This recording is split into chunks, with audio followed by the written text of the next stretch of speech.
gonna be a lot of rust today, so there's gonna be a lot of fiber involved. All right, guys, today the plan is to tear down right to the frame this old pusher that we found and then rebuild it using the modern components, but using the original frame, the original moldboard, and all of as many of the original components as we can possibly save. So let's see how this goes. Don't look at that. So originally the plan was to rebuild this Arctic sectional with just one toolbox, trying to replicate what would happen if you had a massive breakdown out in the field. I don't care if you smashed a puck, wrecked a moldboard, or what you did, but it became pretty apparent pretty fast that that was not going to be possible because of all of the years of rust. And so today we're going to be breaking out the fire and we're going to be taking it to the next level. All right, so what's the story with this thing, Lucas? All right, so this is a very old 13-foot LD sectional that we found, and we're gonna bring it back to life. You guys, if I heard right, you guys found this buried in the weeds out on a job site. Yep. It was just sitting there, and this is one of your very first ones. Yeah, so this is one of the very first production series for like the market. So it has trip edges, a different style frame from the originals, the more updated pivot system for the wing. So this was one of the very first ones, so it's quite old. And you've said that you can rebuild any one of these Arctic pushers. They can live forever. And I said, find me the oldest, most beat up Arctic pusher you can, and we're gonna rebuild it, and I'm gonna run it. And I'm gonna keep running it to see if it's actually true. Yeah, so our claim is that you can rebuild any of them because our parts haven't changed that much over the years, so you should be able to update everything to the best parts that we offer, and it will run side by side with like a brand new one and do just as good of a job. We made it for ourselves at one point, and then it found its way back to us, so there you go. So step one is to bring it inside and start to disassemble it just to see what we're going to be going up against. At this point, we have no clue what it's going to take to actually rebuild this or how extensive the damage is. So we're going to completely tear this right down to its skeleton and start all over again. And then after we rebuild it, I'm going to run it year after year to see how well they actually hold up from a rebuild. But I think we need to give this one a nickname. I was thinking Goober. What kind of nickname would you guys give it? So the tail of the tape, we're putting new springs in? New springs, new cutting edges, new blocks as needed, and gonna adjust the wings. New shoes? Yeah. Makes sense. I've never rebuilt one of these, so I'm going to be learning as I go and bringing you guys along for the ride.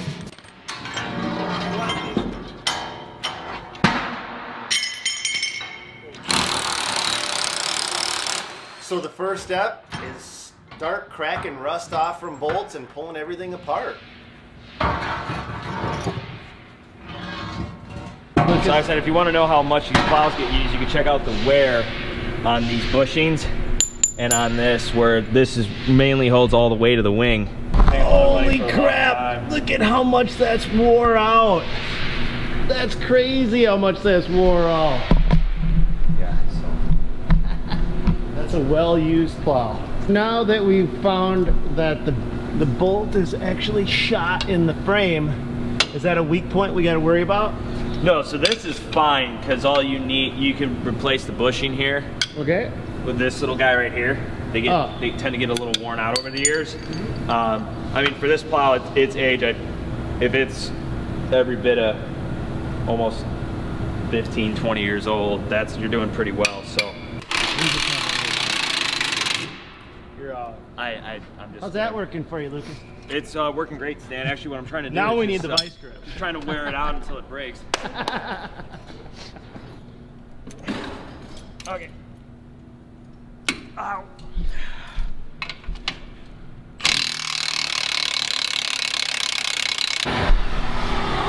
Somebody's pulling out the fire. we're not doing bad for this being the first one. 15, 20 years of rust, you might need a little fire, just saying.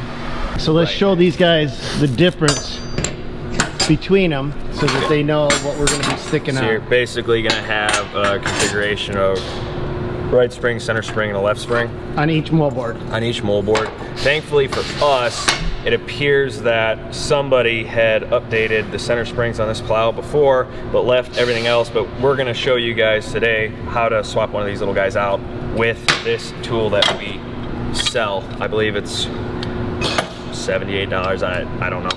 Not off the top of my head, but. I learned a new word, rust weld. Almost everything we dealt with was rust welded together, meaning that fire became our new best friend on this job. Slowly lower. A little more. Good on this side.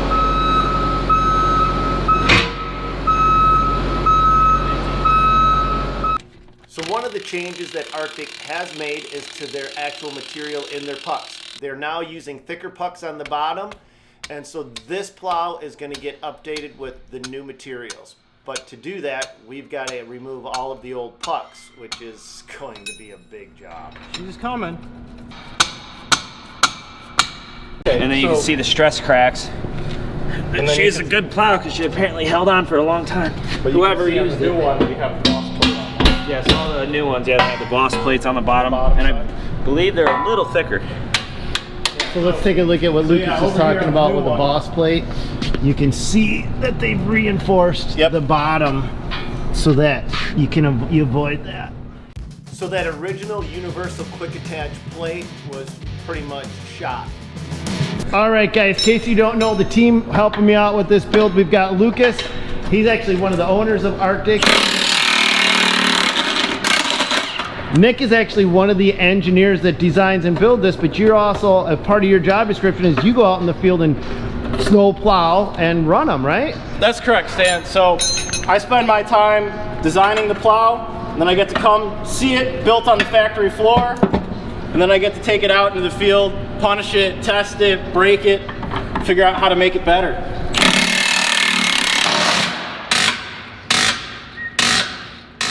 Access to some of the bolts to pull the pucks off was tricky at times, so sometimes we take the entire moldboard off and then work on them.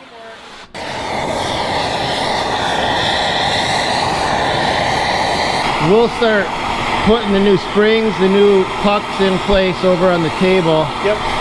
Hey, what was the story you're telling me? You go through how many of them?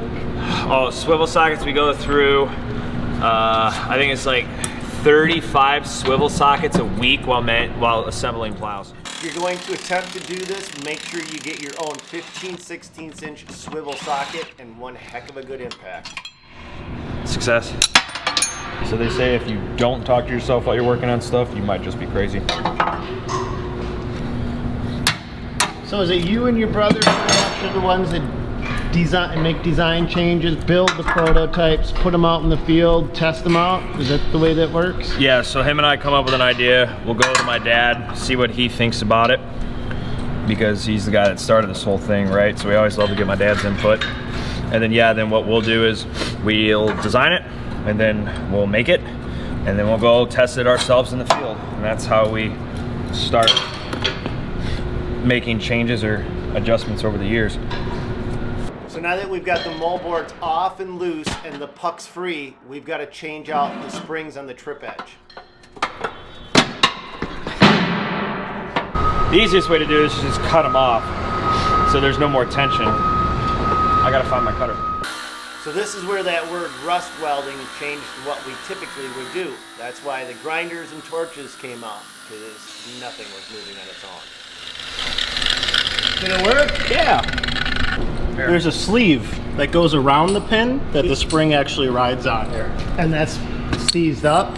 So hole here, trying to pound this through the hole, and it doesn't want to go through said hole. That's what she said. I wasn't gonna say it.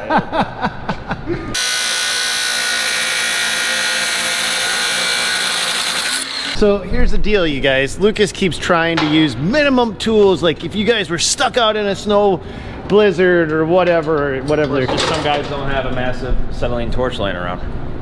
You know? Okay. Some All guys. right. So let's just pretend you do. And All right, now we're pretending we do. So, like I said earlier, we originally were just trying to rebuild this using an emergency field kit, but this project needed a little bit of extra work. And as soon as we get it in place, slam it in. All right. Forward. Yep, there you go. Yep. Whew. And then 2.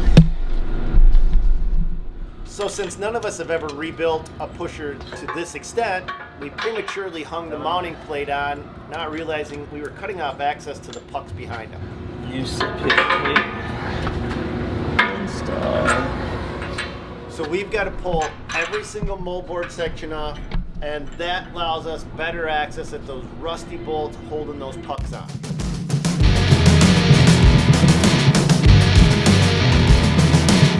Looks like we're good. Snug them up, and then 20 to go. Trying to hold.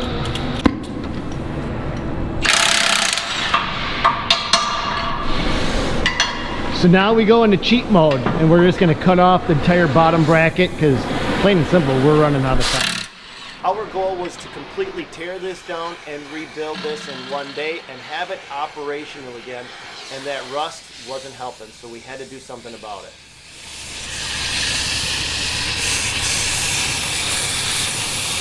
All right, so we're going to go with a carbide cutting edge, right? Yeah.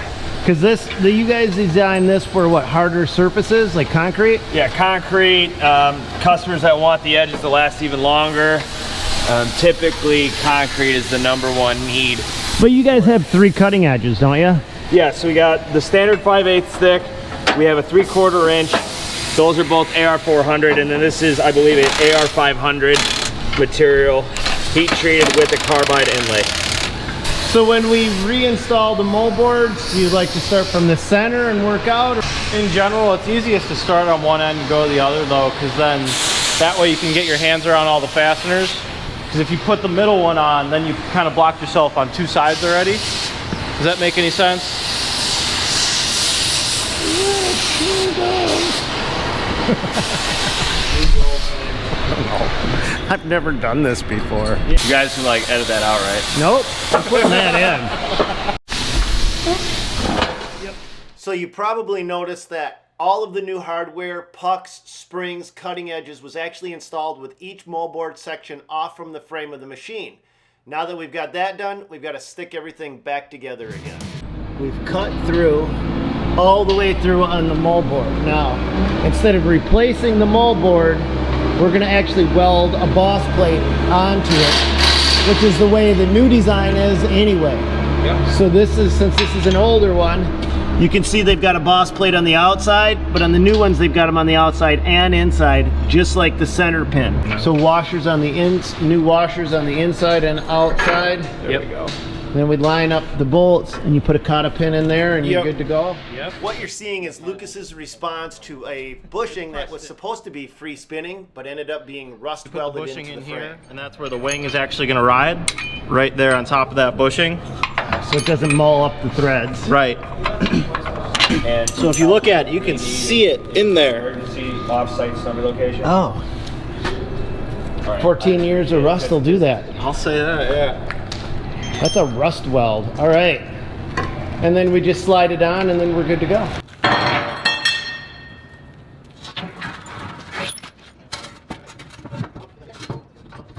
We gotta get her to ride right on that bushing, right? Yep, so if you pick up the front just a tad bit. Yep, there we go. Then we always want to check to make sure that our cotter pin's actually going to be effective. Okay. So if it's not, we can just add a washer or another plate to get it where it needs to be. So at this point, it's late in the day and we're all getting exhausted, so we're starting to cheat. We lift the plow in the air to get at some of those back bolts.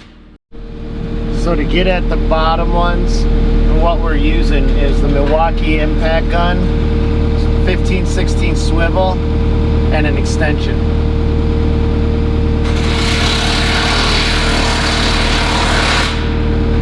Ready? Yep.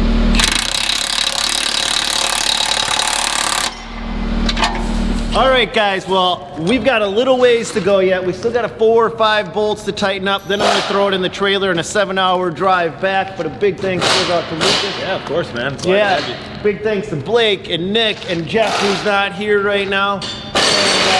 And we're not gonna paint this on purpose. We want you guys to be able to follow along and watch as we use this thing, because this is gonna go right into the regular fleet and be used just like every other snowplow out there.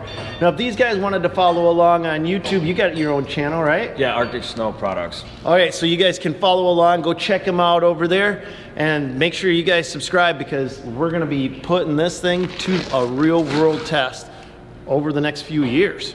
That's all we got for you today. God bless. Go get them, you guys. We'll see you on the next one. And do me a favor, check out the videos. I'm going to pop up here, and hit the bell notification.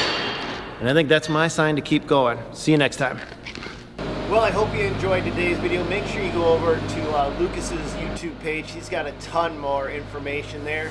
The total build time on this one took about 30 man-hours to complete from start to finish. We were able to do it in one day between the 3 of us, but it was one long day. So we're intentionally not going to repaint this one, just so you guys can spot it inside of our fleet of regular Arctic pushers and follow along with how well the rebuild went. And remember, we've got to give it a nickname, so tell me what we should call it.